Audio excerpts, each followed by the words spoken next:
Hello guys, welcome back to our channel Gaming Basics. In today's video, I will be teaching you guys how to find the routes on your Pokemon Go.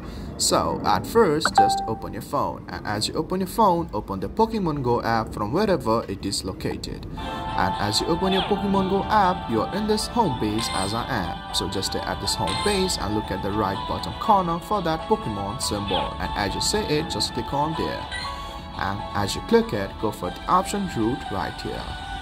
And as you select it, go for the option see nearby routes. And guys, as you do that, you can see the list of routes in your screen. And also you can select the popular route by clicking on this option popular. And just select any of the route you want to go and press on follow. So guys, that's how you find routes on your Pokemon Go.